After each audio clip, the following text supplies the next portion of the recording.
transformação isobárica, onde a pressão permanece a mesma quando as outras duas variáveis de estado se modificam. Um gás está aprisionado no interior de um cilindro com um êmbolo móvel, sem atrito, tá? Não existe atrito entre a superfície do cilindro com a superfície do êmbolo.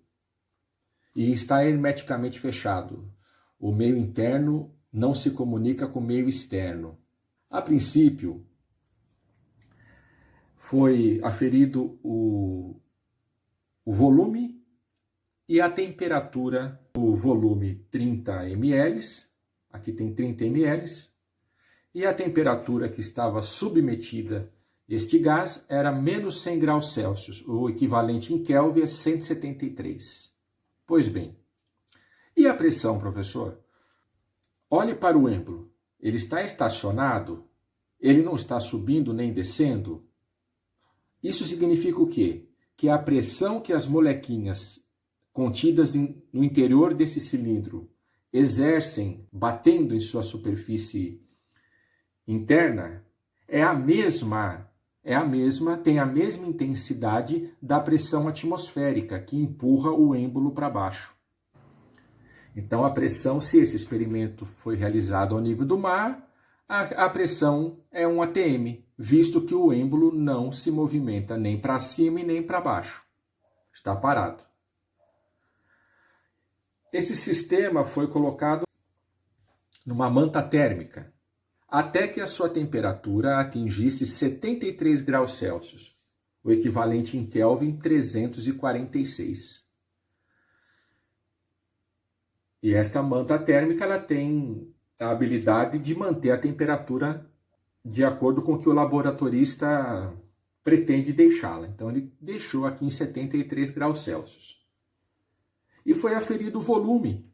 Ora, olha o volume aqui, ó, aumentou. Foi para quanto? 60 ml. Agora a pergunta que não quer calar. E a pressão aumentou ou diminuiu?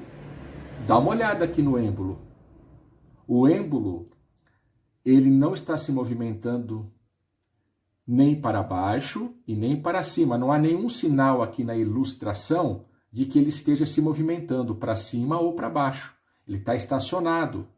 O que isso significa?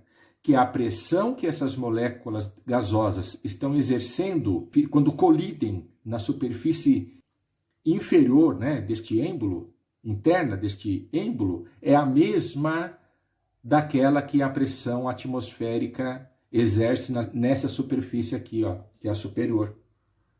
Ou seja, se o êmbolo não está se movimentando, igual aqui, a pressão interna é igual à pressão externa. Continua 1 atm, a pressão interna. Perceba, por que chama isobárica? Porque não houve variação na pressão exercida pela essa amostra de gás confinada. Agora vamos fazer algumas correlações. Temos que trabalhar em Kelvin, tudo bem?